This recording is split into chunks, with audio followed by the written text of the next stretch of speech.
शेतकऱ्यांविषयी कळवळ आहे, शेतकऱ्याचे पुत्र आहेत, मराठवाड्यातले आहेत, शेतीची नेहमी भाषा करतात, शेतीची त्यांना जाणीव आहे, साखर कारखानदारीमध्ये त्यांचा संपर्क आहे, त्यांचा संबंध आहे. या सगळ्या गोष्टी विचारात घेता मागच्या एकनाथ शिंदे सरकारच्या काळामध्ये धनंजय मुंडे साहेबांना महायुतीमध्ये किंवा महायुतीच्या सरकारमध्ये कृषी मंत्री या पदावर बसवलेलं होतं आणि ते या राज्याचे कृषी मंत्री होते. ते या राज्याचे कृषी मंत्री असताना त्यांच्या जवळच्या लोकांनी आणि त्यांना माहीत असताना सुद्धा राज्यातल्या 141 शेतकऱ्याला इतकं प्रचंड लुटलं की त्या लुटीमुळे या राज्यातल्या या शेतकऱ्यांचे संसार अक्षरशः उद्ध्वस्त झाले आहेत. त्या विषयावर आज मी आपल्याशी बोलणार आहे. नमस्कार, मी राजू पाटील आणि आपण पाहताय द रिंगल लाईव्ह. मित्रांनो, गोष्ट अत्यंत गंभीर आहे, म्हणजे सांगायला सुद्धा काय म्हणतो आपण त्याला की लाज वाटावी अशा पद्धतीची गोष्ट आहे की या राज्याचा कृषी मंत्री आणि त्या राज्याच्या कृषी मंत्र्याची माणसं, त्यांचे हस्तक या राज्यातल्या शेतकऱ्याला दिवसा ढवळ्या लुटतात आणि शेतकऱ्याकडून कोट्यावधी रुपये जमा करून पोत्यात भरून घेऊन जातात. तरीही या राज्यातल्या कृषी मंत्र्याचं किंवा कृषी मंत्री ज्या पक्षात आहे त्या पक्षाचा नेत्याचं काहीही वाकडं होऊ शकत नाही. ही परिस्थिती महाराष्ट्राची आहे आणि म्हणून म्हटलं चाललंय की महाराष्ट्राचा बिहार होतोय. मित्रांनो, प्रकरण आपण ऐकलं असेल, टीव्हीवर बातमी होती त्या संदर्भातली की महाराष्ट्रामध्ये आता साखर कारखानदारीमध्ये हार्वेस्टरचा प्रयोग मोठ्या प्रमाणामध्ये सुरू झालाय आणि राज्यातल्या 501 शेतकऱ्यांनी जवळपास आता हार्वेस्टर खरेदी केलेले आहेत. आणि मग ज्या ज्या शेतकऱ्यांनी हार्वेस्टर खरेदी केलेत बँकेचं लोन काढून वगैरे, अशा शेतकऱ्यांना सरकारच्या वतीने 40% इतकं अनुदान दिलं जातं आणि या अनुदानाच्या भरोश्यावर, या अनुदानाच्या बळावर हे आपल्याला मिळणार आहे.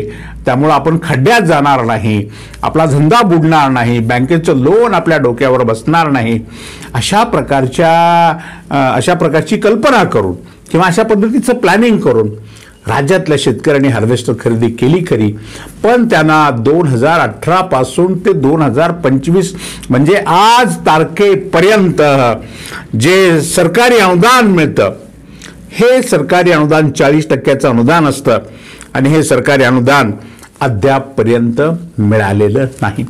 हे अनुदान मिळावं यासाठी राज्यातल्या या हार्वेस्टर धारक शेतकऱ्यांनी अनेकदा आंदोलनं केली. म्हणजे आझाद मैदानावर सुद्धा त्यांनी उपोषण केलं, सरकारकडे वारंवार मागणी केली, सरकारला शिष्टमंडळ घेऊन ही मंडळी सगळी भेटली. हायकोर्टामध्ये सुद्धा या मंडळीने औरंगाबादच्या रीट दाखल केली या शेतकरी मंडळींनी आणि हायकोर्टानं राज्य सरकारला सांगितलं की यांचे जे 40% अनुदानाचे हार्वेस्टरचे पैसे आहेत ते आपण अदा करावेत.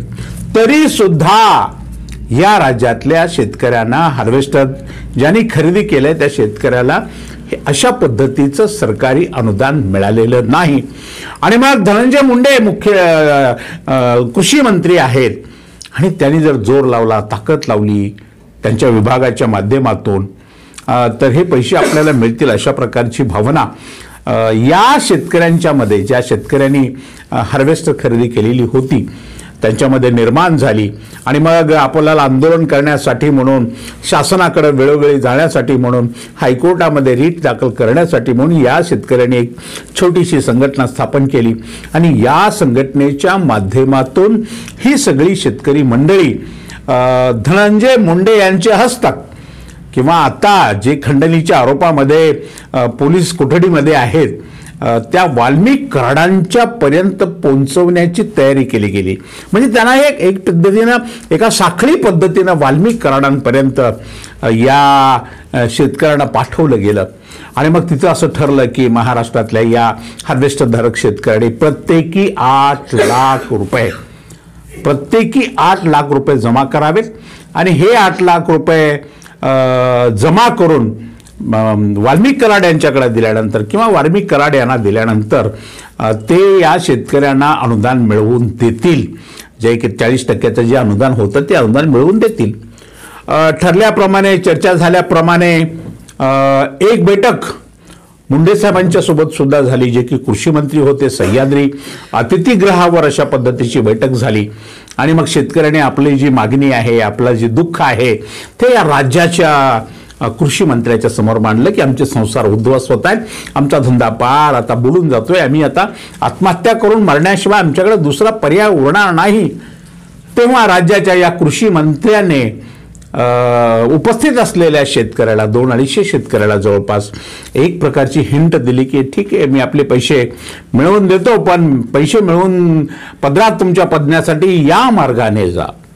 आता शेतकरी सांगतात की त्याने आम्हाला हिंट दिली. आता हिंट कशा पद्धतीची दिली, उद्या ते न्यायालयामध्ये त्याची चर्चा होईल. आणि ती हिंट साधारणपणे अशी होती की वाल्मिक कराड काय म्हणतात त्या पद्धतीनं तुम्ही करून घ्या, हे जे तुमचं जे अनुदान आहे हे अनुदान तुमच्या खात्यावर वर्ग होईल. आणि म्हणून अशा शेतकऱ्यांनी, राज्यातल्या 141 शेतकऱ्यांनी प्रत्येकी 8 लाख रुपये प्रमाणे पैसे गोळा केले. 90 शेतकऱ्यांनी एका दिवशी पैसे जमा केले आणि बाकीच्या उर्वरित मंडळींनी 2-3 दिवसांनी उशिरा असे पैसे जमा केले. 90 शेतकऱ्यांनी मुंबई पनवेल येथील एका हॉटेलमध्ये, हॉटेलच्या रूम नंबर 17 मध्ये धनंजय मुंडे आणि धनंजय मुंडेंचे पाहुणे नामदेव सानप आणि इतर दोघे अशा लोकांच्या ताब्यामध्ये अशा पद्धतीची प्रचंड मोठी रक्कम, म्हणजे बघा ही रक्कम किती होते, साधारणपणे 112 कोटी रुपयाची ही रक्कम होते.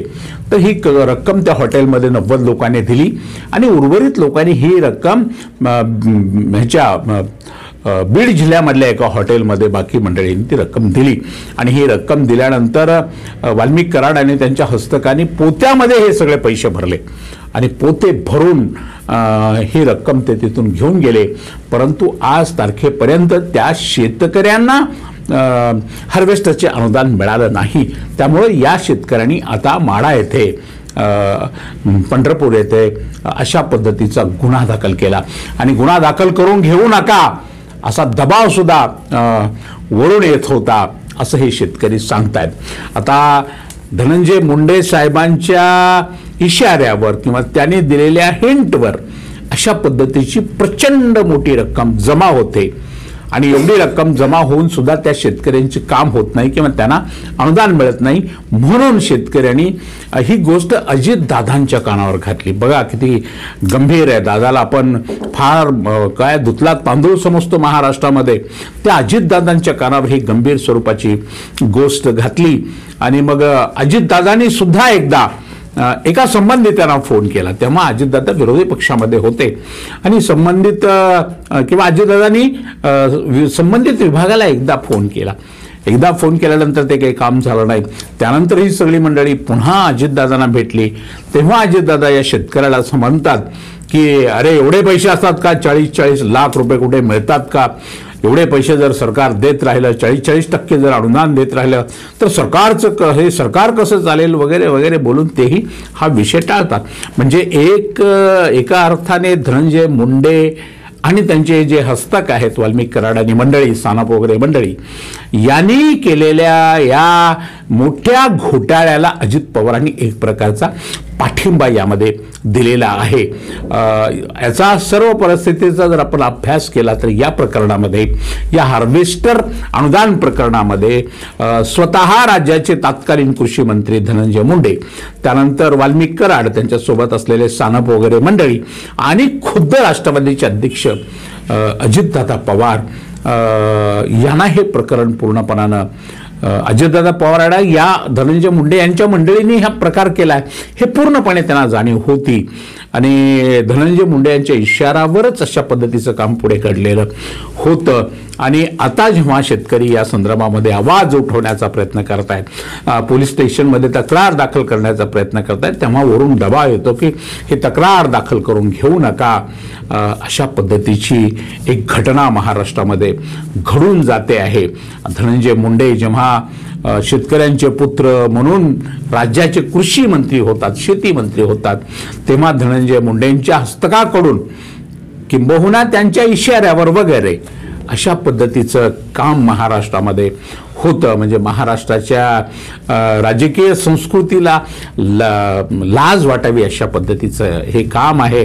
आणि धनंजय मुंडे यांनी किंवा त्यांच्या वाल्मिक कराड आणि बाकी मंडळींनी अशा पद्धतीचं काहीतरी काम केलेलं आहे याची माहिती अजित पवार यांना पूर्णपणाने असताना सुद्धा या राज्याचे उपमुख्यमंत्री अजित पवार साहेब गप्प राहतात. हे फार मोठं गौडबंगाल आहे. शिवाय अशा पद्धतीचं काम धनंजय मुंडे तत्कालीन कृषी मंत्री असताना झालंय याची जाणीव राज्याचे विद्यमान मुख्यमंत्री देवेंद्र फडणवीस यांनाही होती आणि त्यामुळेच त्यांना यावेळी राज्याचं कृषी मंत्रीपद दिलं नाही असंही बोललं जातंय. आता सांगा, जेव्हा रक्षकच आहेत म्हणजे राजा किंवा सरकार जेव्हा अशा पद्धतीनं भ्रष्टाचार करतं, सरकारच जेव्हा अशा पद्धतीनं शेतकऱ्यांच्या जीवावर उठतं किंवा सरकारच जेव्हा शेतकऱ्यांचा संसार उद्ध्वस्त करणाऱ्या गोष्टी करतं, तेव्हा या राज्यातल्या शेतकऱ्यांनी, सामान्य जनतेने, सामान्य नागरिकांनी आता जायचं कुठं आहे. देवेंद्र फडणवीस कितीही म्हणत असले की आता थांबायचं नाही, अरे बाबा थांबायचं नाही तर जायचं कुठं, हा एक आता महाराष्ट्राच्या पुढे पडलेला सर्वात मोठा प्रश्न आहे. या शेतकऱ्याला न्याय मिळाला पाहिजे. या शेतकऱ्यांचे सर्व पैसे परत मिळाले पाहिजे. ज्यांनी या शेतकऱ्यांकडून पैसे घेतले त्यांच्यावर गंभीर स्वरूपाचे गुन्हे दाखल झाले पाहिजे. या कामामध्ये जे मंत्री, तत्कालीन मंत्री सहभागी, प्रत्यक्ष अप्रत्यक्ष सहभागी होते त्यांचा राजीनामा घेतला पाहिजे किंवा ते ज्या पक्षाचे होते त्या पक्षाच्या प्रमुखाने सुद्धा आपल्या पदाचा राजीनामा दिला पाहिजे. थोडी जरी नैतिकता शिल्लक असेल, थोडा जरी प्रामाणिकपणा शिल्लक असेल, थोडं जरी आपण महाराष्ट्राच्या मातीत राहतो आणि या मातीत शेतकऱ्यांनी पिकवलेलं धान्य खातो याची चीड जर राज्याच्या सरकारला असेल तर या सगळ्यांनी सरकारमधून बाहेर पडून या शेतकऱ्यांचं सगळे जे दुःख आहे ते वाटून घेतलं पाहिजे आणि त्यांना त्यांची रक्कम अदा केली पाहिजे. आणि कायद्याने या प्रक्रियेमध्ये संपूर्णपणे सहभागी असलेल्या लोकांना शिक्षा झाली पाहिजे. खरं म्हणजे सध्या संतोष देशमुख खून प्रकरण महाराष्ट्रामध्ये इतकं गाजतंय की त्याची सातत्याने चर्चा मेनस्ट्रीम मीडियामध्ये आणि यूट्यूबच्या दुनियेमध्ये होते, परंतु या गंभीर मुद्द्याकडे कोणी लक्ष देत नाही. हा मुद्दा अत्यंत गंभीर आहे आणि या मुद्द्यामध्ये थेट राज्याचे तत्कालीन कृषी मंत्री धनंजय मुंडे, त्यांचे हस्तक आणि त्यांच्या पक्षाचे राष्ट्रीय अध्यक्ष अजित पवार हे सुद्धा अप्रत्यक्षपणे सहभागी आहेत काय, असा प्रश्न महाराष्ट्र उपस्थित करतोय. याची चौकशी करण्याची हिम्मत देवेंद्र फडणवीस दाखवतील काय?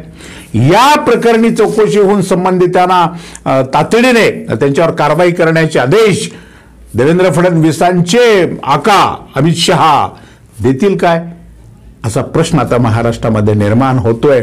आणि एवढे सगळे प्रश्न असताना, एवढा सगळा काळा बाजार असताना, एवढा भ्रष्टाचाराचं पेव महाराष्ट्रामध्ये फुटलं असताना देवेंद्र फडणवीस साहेब म्हणतायत की आता थांबायचं नाही.